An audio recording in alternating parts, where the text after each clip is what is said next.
Hello, May 29th. Richard Malcolm here. Last week I mentioned about Creator, and one of the things in Hebrews, according to the Bible, said that all things were held together by the word of his power.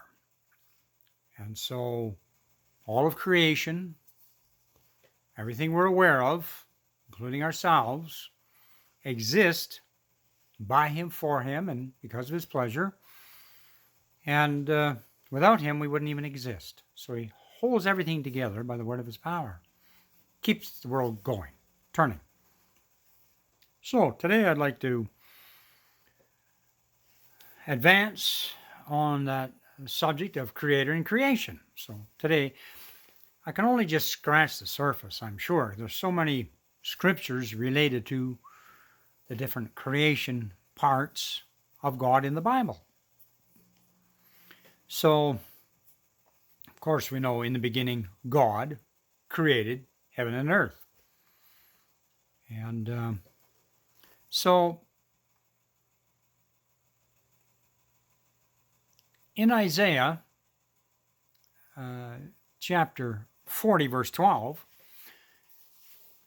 he starts to ask questions like, who hath measured the waters in the hollow of his hand, and meted out heaven with the span, and comprehended the dust of the earth in a measure, and weighed the mountains in scales, and the hills in a balance?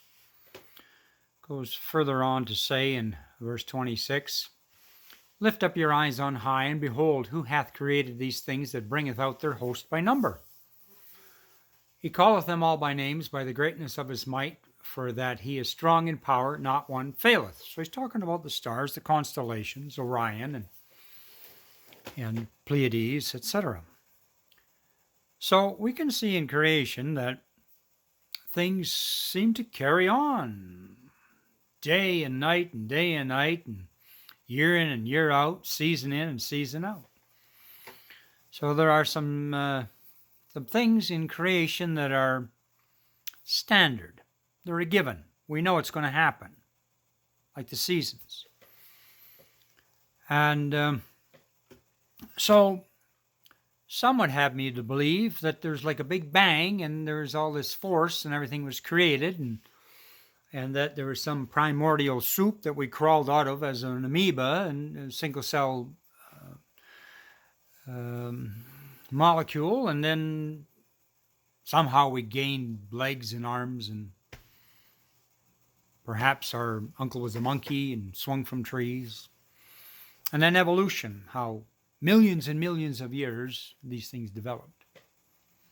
Personally, I think it takes more faith to believe in something like that than a design with an intelligent designer. God created, called those things that were not as though they were. He spoke into nothing, and it came into being. So, if you look in Job chapter 38 and 39, now Job's having a bit of a rough time, and Satan asked permission to God to rough him up quite a bit, which he did. And he caused him a lot of discomfort. And there was at one point, Job was trying to understand all of this. And so God spoke to him out of the whirlwind in chapters 38 and 39. And basically he said, where were you when I laid the foundation of the earth? If you have understanding and knowledge, tell me.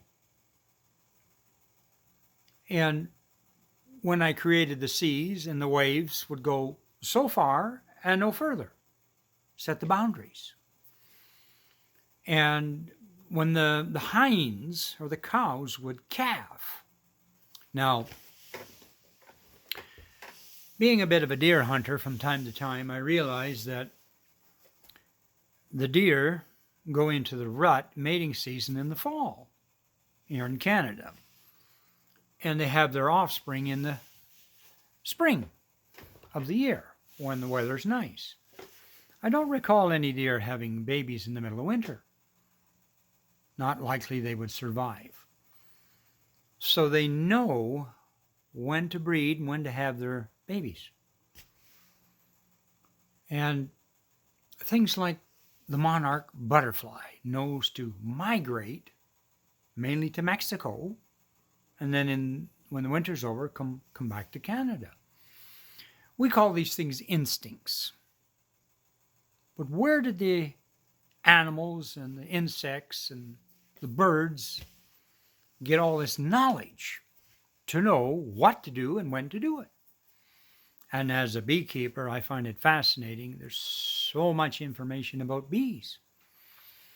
And apparently they're not aerodynamically sound that they should even fly. But they do.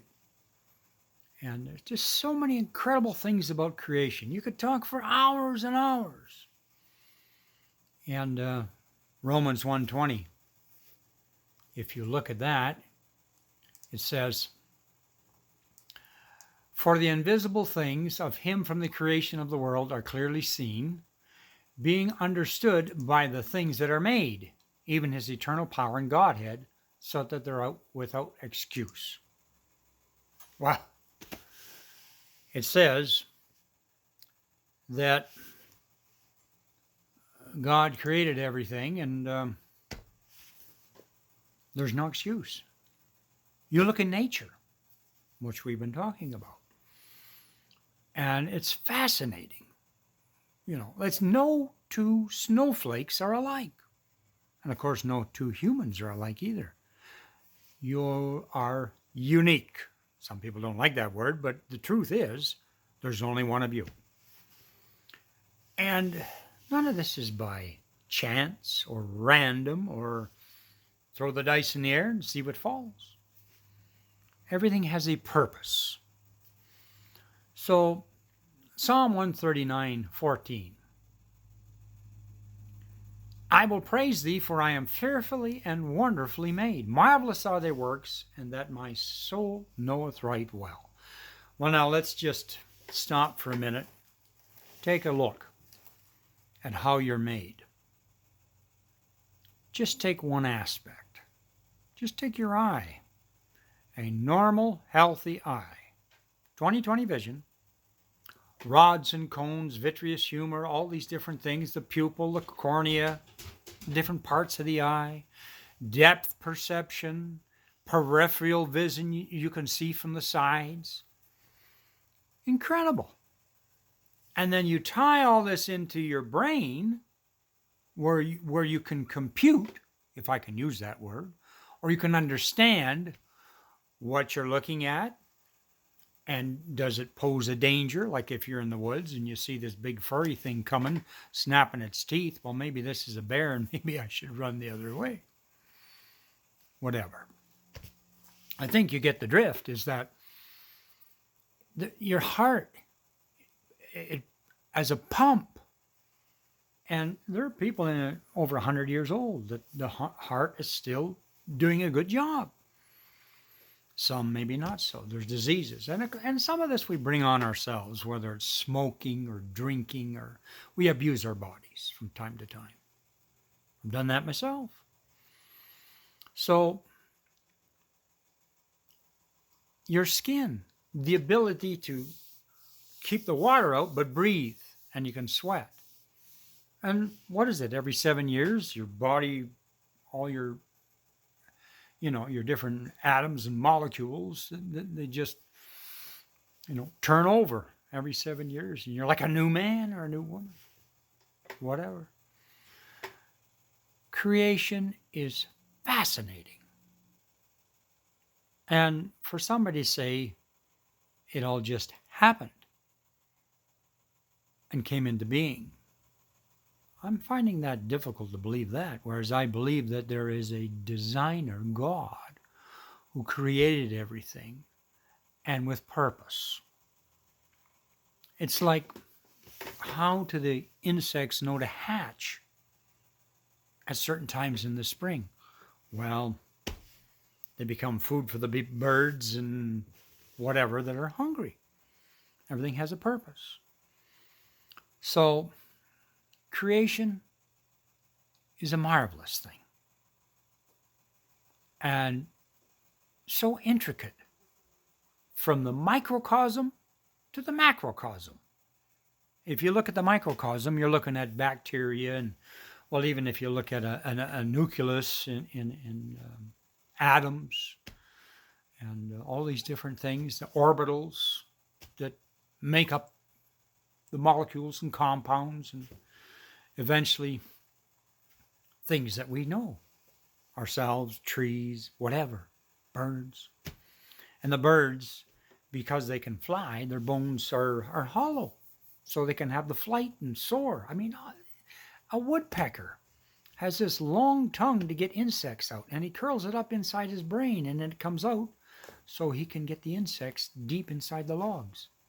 I mean, this is fascinating stuff. And I really, for one, do not think it happened by chance. And a lot of this stuff is woven in together. And then, of course, you see some of it is kind of perverted, and because of the fall of man and Satan deceived Adam and Eve in the Garden of Eden, some of the things that were supposed to be beneficial for man are now sickness and disease or attacking man. So I'm going to blame that all on Satan, introducing deception and lies and rebellion. But that's not how God made things. God made things to be beautiful. And I'll leave you with this. After he goes through creating the earth and the seas and the moon and the sun, and on the sixth day he created man in his image and likeness. And everything up until then was good. But when he created man, it was very good. So you have a special place in the heart and the mind of God. So you're fearfully and wonderfully made. So creation is a wonderful thing. You're not there by mistake. You are not a mistake. And so get to know God, get to know his creation, and enjoy him, because he delights in you. Have a wonderful day. Thanks for listening. Bye for now.